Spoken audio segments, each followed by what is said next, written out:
values to valued culture. Here is your host, Will Scott, interviewing another CEO about leading culture in their company.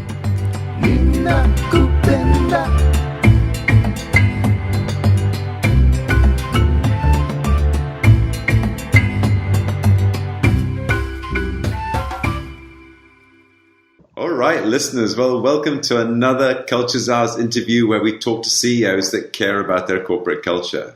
We call the series From Core Values to Valued Culture. And Dee is CEO and enthusiastic czar of culture at Robinson Hill. Good morning, Dee. Good morning, Will. It's really a pleasure to talk to you this morning. As you know, I know a little bit about the culture over there at Robinson Hill. I've seen the work that you've done, so really excited to talk about that. But before we get into the culture, tell us a little bit about Robinson Hill. Well, first of all, I got to say how excited I am to be here today and talk to you about Robinson Hill, but more important, our culture. Our company is a concessions management company. We operate in airports across the country. People know us from our brands from Ben & Jerry's, Potbelly's, Hudson Group.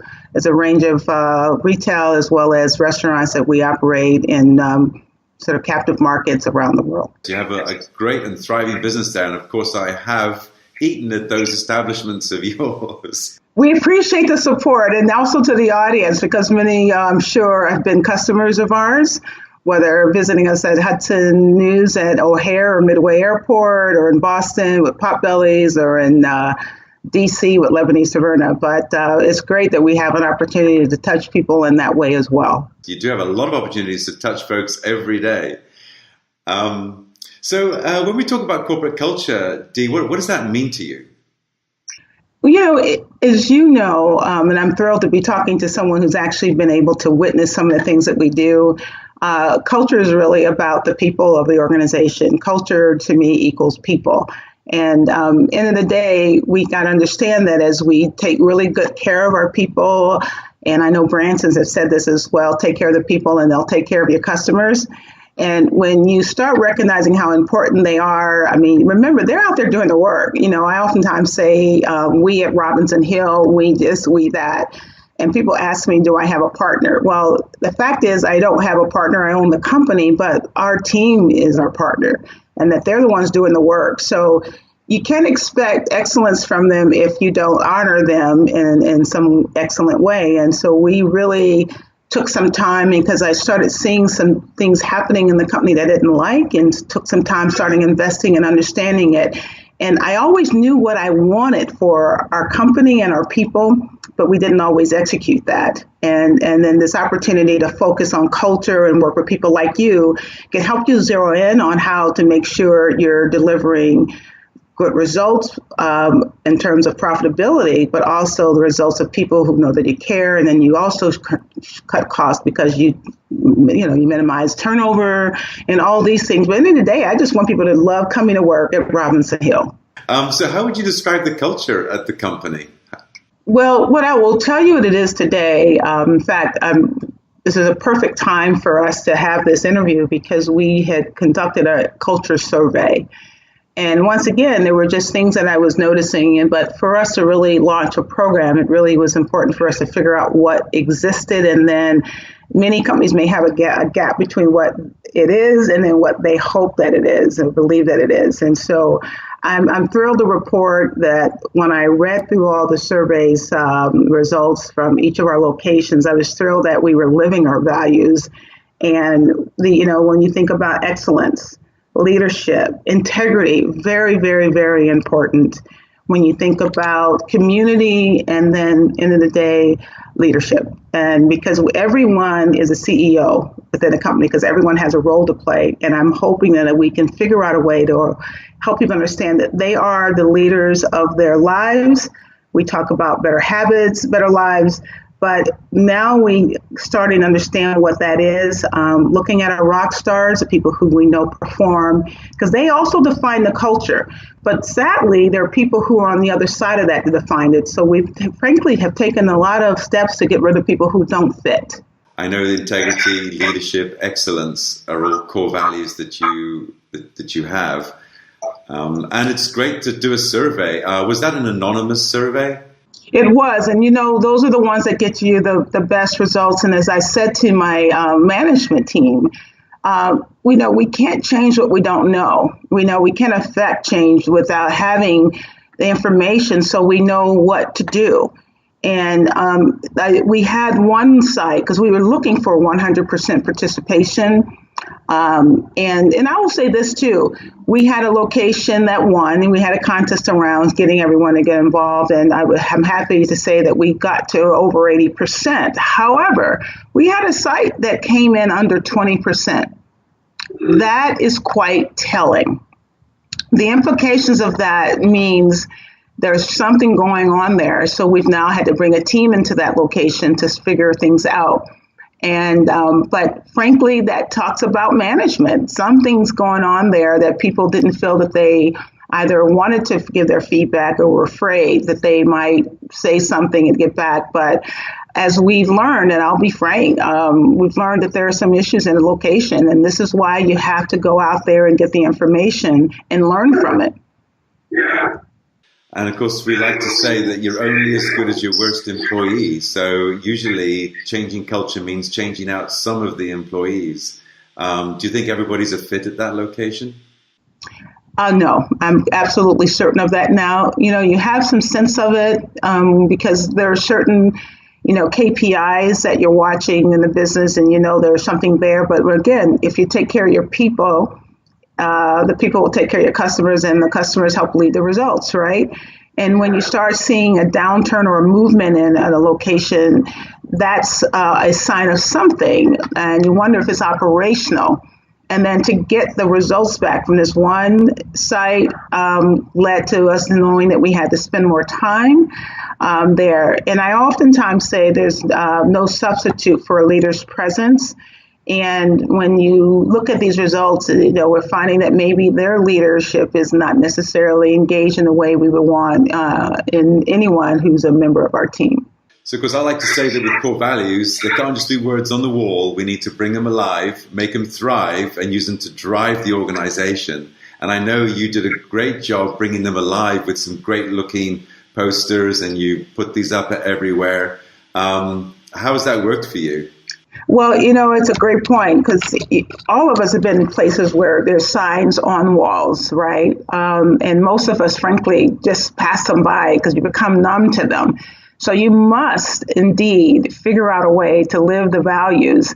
And so that means that, for instance, in the awarding of rock stars every week, we asked every manager to submit a name. And that person, we ask why did they become a rock star? And it's generally because it has to be that they somehow, exhibited some core value of us. So that's one way we live it.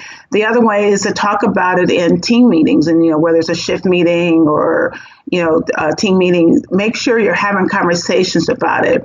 And then asking the group to tell you about examples of how we've been living our values. Did we do this? Did we do that? Like I said, the survey revealed that we're doing a relatively good job. But as a result of this work, and again, I got to take a moment and applaud the work that you do, Will, because in this time, I've invested quite a bit of time and resources in this process. And I will tell you that it is probably one of the most important things that we've done as a company. And I know that you're helping people get there, and it's a long journey, but working with someone like you can really help them zero in on the opportunities to take their company to another level. So I appreciate the work that you do and the conversations you and I have had, but there is definitely an opportunity for us to continue to work around how to live it. So we're having a culture launch as a result of us now getting our survey in place.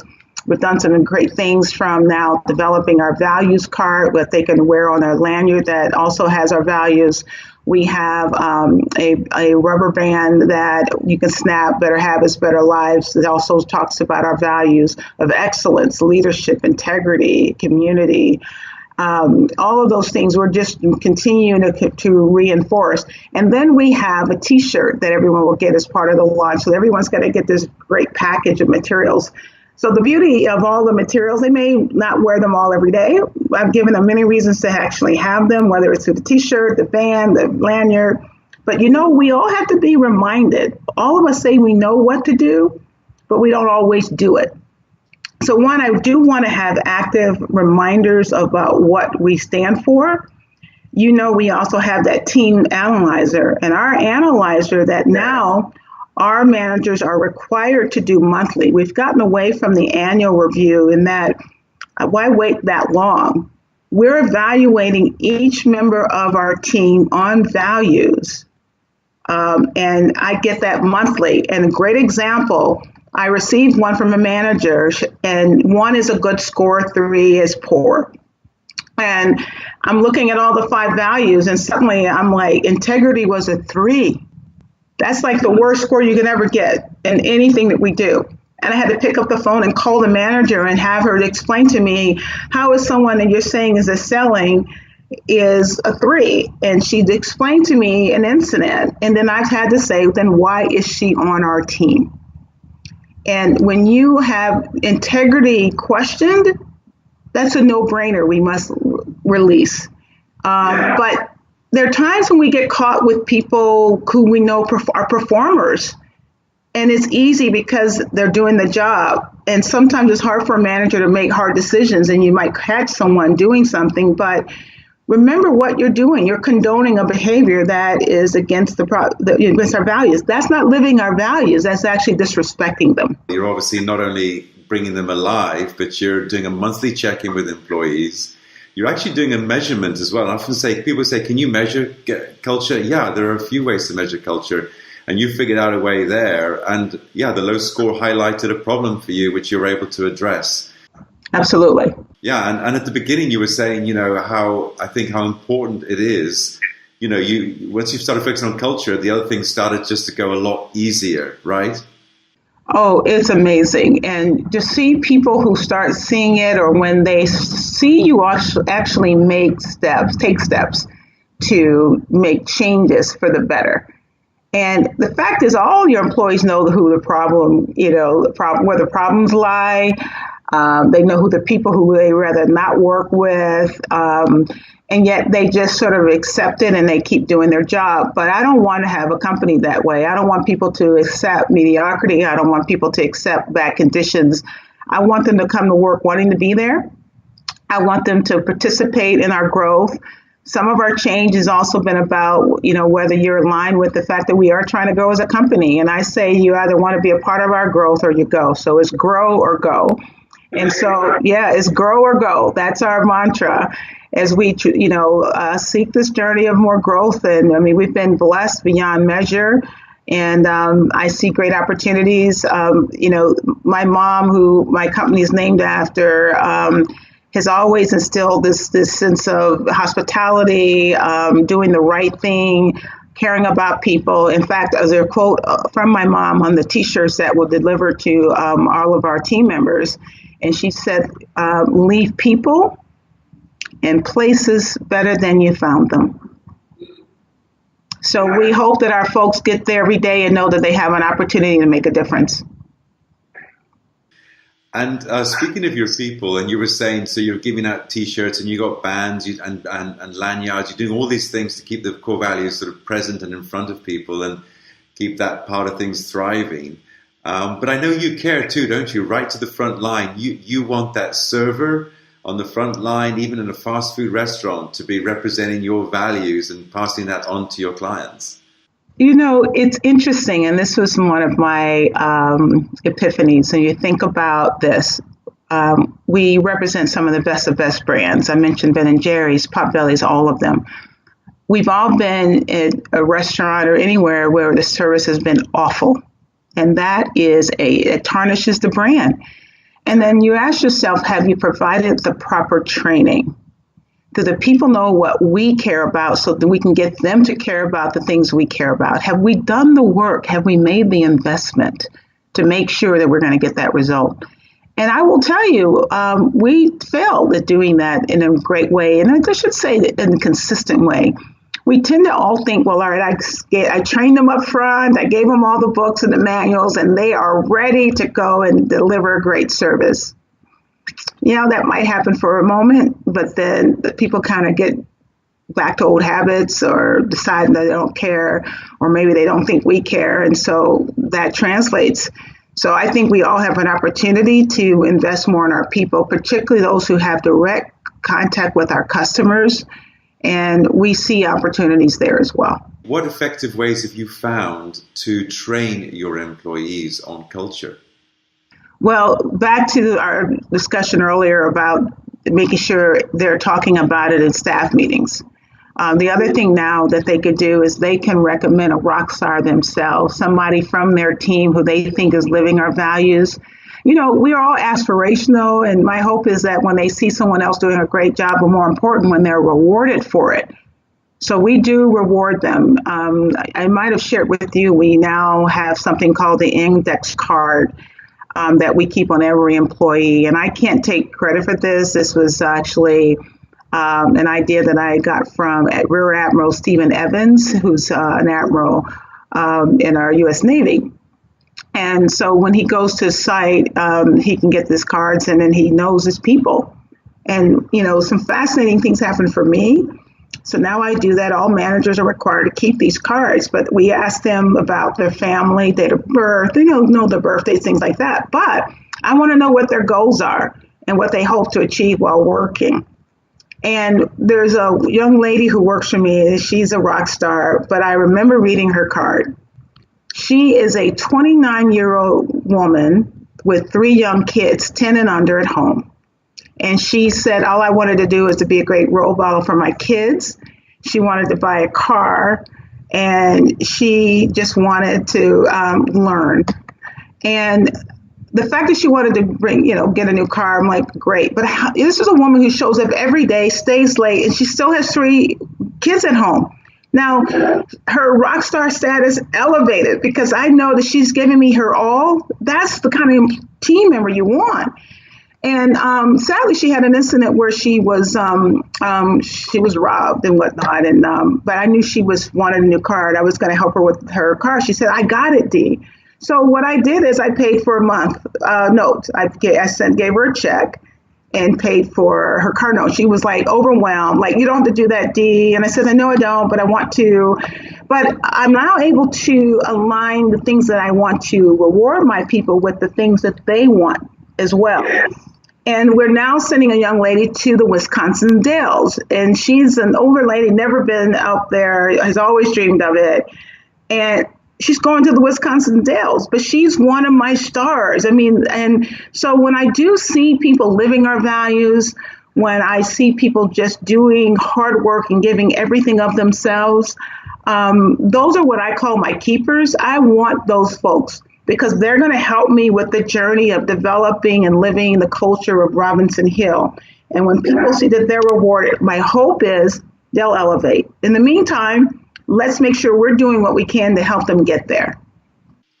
It sounds like your rock stars are basically culture czars, or people that are great at representing your culture. I love that name, by the way, Culture Czars. That's what we call them, rock stars. I may have to elevate it to a new level. I said, that's the czar of Robinson Hill. I like that, Will. Well, that's very kind. I think rock stars is working for you too. Indeed it is. But that's a great story. And again, it reminds me that, you're not only recognizing people, when you catch them committing core values, you're recognizing them, but you're making the reward relevant to something that's very personal to them. And of course, by finding out what their personal desires are, you're showing them that you really do care about them. And they're going to pay that back to you in spades, aren't they? No question about it. It was a brilliant idea, and I thank Admiral Evans for this idea. But I can't tell you, it's not just valuable for me, it's also the managers. When I then know that there's something going on, anything we should know about, guess what? I know about it through, maybe they've articulated in the card. But it is a way to also connect. And isn't that what culture is about as well, connecting with people? I try and encourage leaders all the time. If they're walking by employees in their hallway, don't just sort of say hi in a blasé way, but really stop, take a moment. And I like to sort of, incite the African greeting, Sawubona, where you're actually saying, I see you. And, you know, are you really seeing your employee? And what is that phrase called? I'll send you an article on it, but I would love it. Yeah, it means I see you, and it really means I'm seeing into you. You know, I'm really seeing you for a person and who you are. It's not just a casual, hey, you know, hi, how are you today? Yeah. Well, I couldn't agree with you more. And it is also the culture of us to sort of, when I go into locations, I literally touch every single team member, whether, you know, and most times I hug. So I'll go in and I give them a hug and I thank them. And I just say, oh, good to see you, hug, thank you. But I know it's beyond measure. In fact, you know, like, oh, Dee, I wish we see you more often. I wish I could. But the way they're going to get more of me is, again, in making sure that they are living the culture and our core values. And so the more I go out there, and as we grow, it's hard to always be there. But I know that my presence is there by making sure that my team is out there living what I hope is a part of who we are. Stories are a great way of, and retelling stories are a great way of helping people, you know what you mean by core values. And of course, you've told us some of your core values, you know, that they're the words of integrity, for example, and leadership and excellence. But I know under each of those core values, you've also got what I call descriptive behaviors that help people know, what do you mean by respect at Robinson Hill? What do you mean by leadership at Robinson Hill? Tell us a bit about that. Well, that's a great question. And you're right. Again, as we mentioned earlier, they could just become words on the wall. And we also have to understand that our job is to teach, you know, and people always want to know why, right? You can say, go do this. But if you help them understand why they're doing it, it becomes more part of them. And they now have reasons to go act in the way you desire. And that's the same with these core values, being able to say, okay, now what does excellence really mean? What does she mean by that? What does Robinson Hill mean by that? Well, here are some of the behaviors. And so we're going to do one thing at the end of the launch. We're going to actually do a little contest, but it's just really a little, all right, can you identify our values? Do you know what it means to do? Give me examples of that, because I actually want them to deliver examples of that, because by doing so, it's going to ingrain that value within them. But yes, those descriptors are important. And again, you have to talk about them. And consistency is so critical in the success of any organization. So whether it's consistent in delivering our menu, right, or producing a product, it's the same thing around core values. You have to be consistent in how you talk about it. You have to, be good examples of it. And then you have to continue to communicate it over and over and over again. As I said before, we may know what they are, but do we really practice those things? I always talk about, well, everyone knows what it means to lose weight, and they can all tell you what it is, but are they doing what it takes? We got to figure out a way of sort of, here they are, explain what it is, live it, but then see if we're watching you actually do that. And that was really the genesis of the band that's called Better Habits, Better Lives. Because the other part of excellence and leadership is actually making sure our people are not just better for Robinson Hill, but for themselves. I love the fact that people will walk out of there thinking that I have better opportunities to change the trajectory of my life at home, with family, all of that. These are values that I know can carry them in this job or any other job and help lead their success. And that's what I want for all our people. I want them to lead successful lives, not just a career in a company, but successful lives. And what we do in our lives, we hopefully will do in our jobs. And I like to encourage leaders to not only think about leading a company, but really to think about leading a culture. If you think about leading a culture, suddenly your horizons are much bigger than just the four walls of your company and shareholders and stuff. And you actually are extending the influence to your clients downstream, to your vendors upstream, and also your employees are taking it home with them.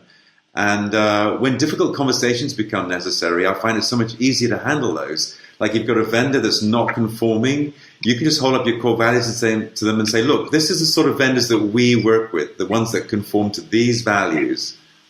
I would say whether it's for vendors, partnerships, business partnerships, it literally carries across all. And I couldn't agree with you more, because there are people who might come to us to do business. Frankly, there are people I've said no to because their values aren't aligned with mine. That's how you also live your values. But I couldn't agree with you more, Will. Yeah, it's going to be a lot harder working with people who don't have the same values than compared to if you're working with people that do have those values, where I think We're just always going to align to you. yeah. Yeah. No, I couldn't agree with you more. So I think that's an important takeaway across. And this is back to us saying not only living within a company, but who you are. And when you bring an authentic self to your work, again, finding people who are aligned. And that's why it's so easy now when we have an employee who isn't a fit. Okay, boom, boom, boom. If there's a 3 somewhere, it means they need to go. And frankly, as I said before, a 3 in integrity is an automatic termination, by the way. That's, so you got to also help people understand that you can't pass on that. Excellence, leadership. Well, okay, they weren't quite there, but then our job is then to figure out how to help them get there. That means there's a training opportunity. And that's what's so wonderful about the team analyzer. I mean, we tweaked it differently than I think its initial use as something part of that EOS system, but we sort of took a different variation of that to serve our purpose. But it's really creating the tools, and the more you simplify it, Will, and you know this as well, don't complicate this. The hard part is doing the work, getting started, and then defining it. And then once you define it, then live it. Don't question it, just go about being who you are. And that's the opportunity where you're going to lead to better results and better people. What would you say to the skeptics, Dee, that think this is all a bunch of hooey? Can you honestly say that, since you invested in culture, you've seen, positive impact on the top line and bottom line for the company?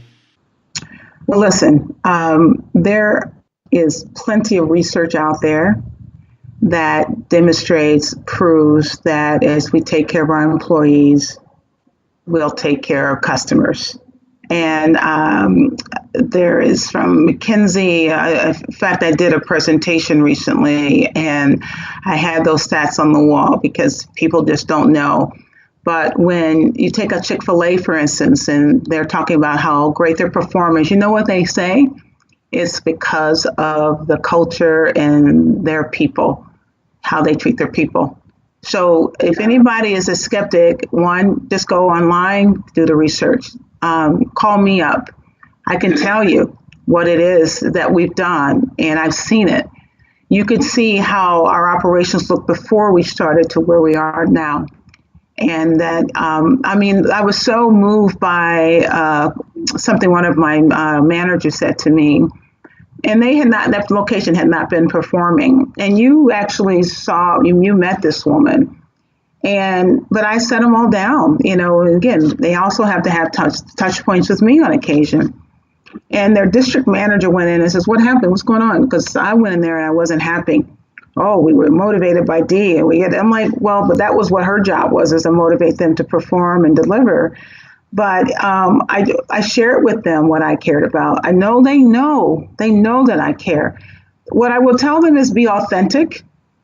Number one, see what happens. You have nothing to lose by giving this a chance. Absolutely. I've seen it. I know others. I know people who've used you. And I frankly was overwhelmed by the work and the time that I had to put into this. It's not something that you can do, by the way, without some guidance and understanding.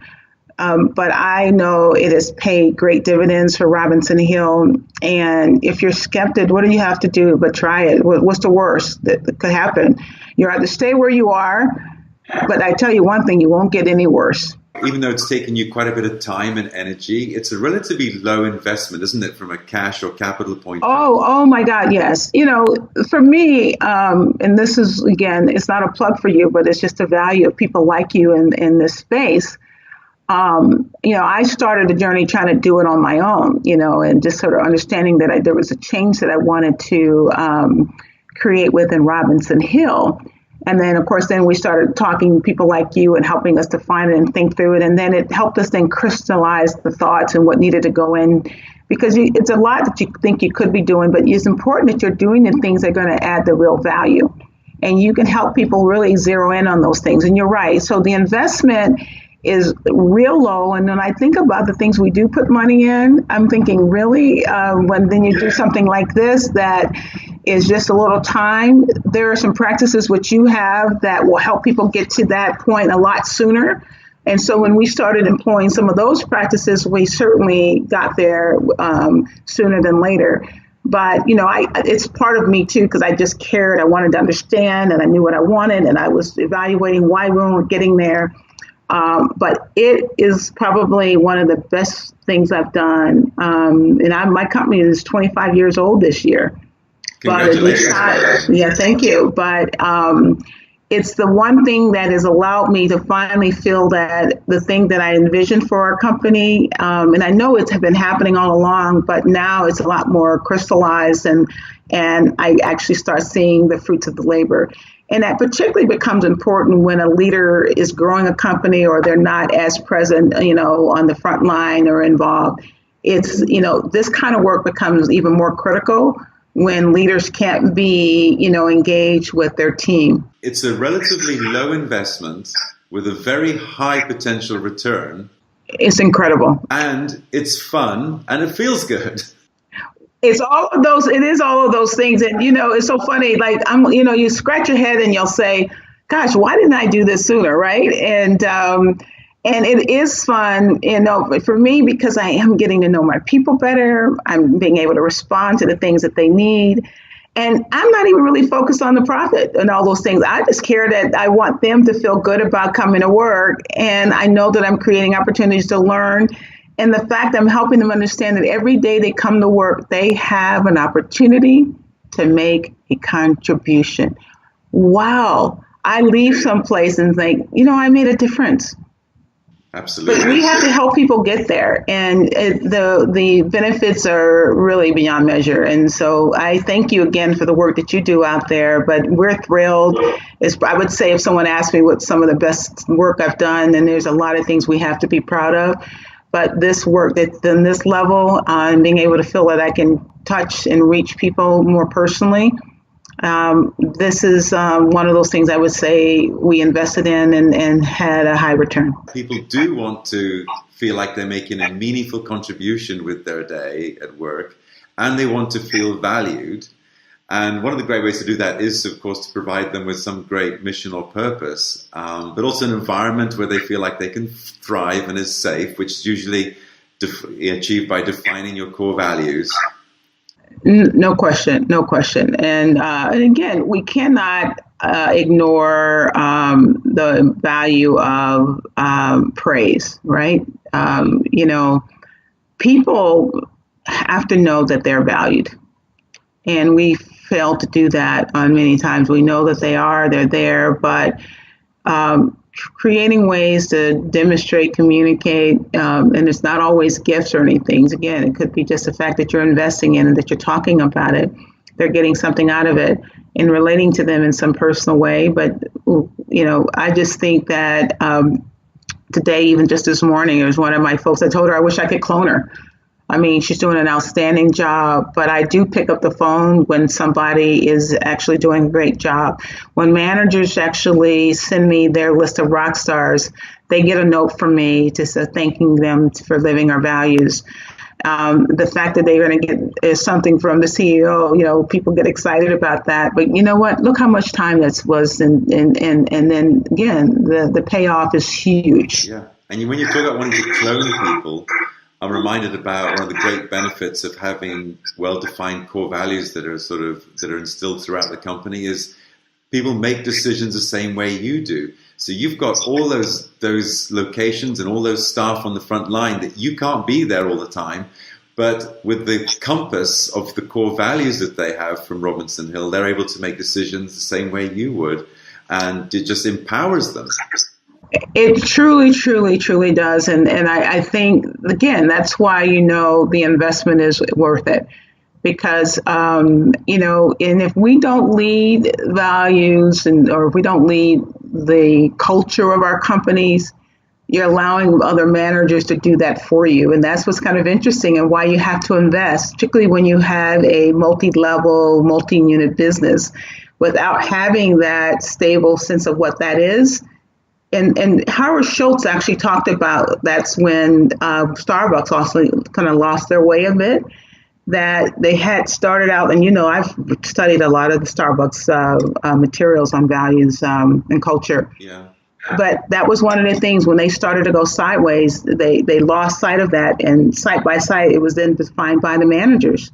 So you can't allow that to happen. And the way you prevent that is, again, living it, making sure that you communicate it, talk it, walk it.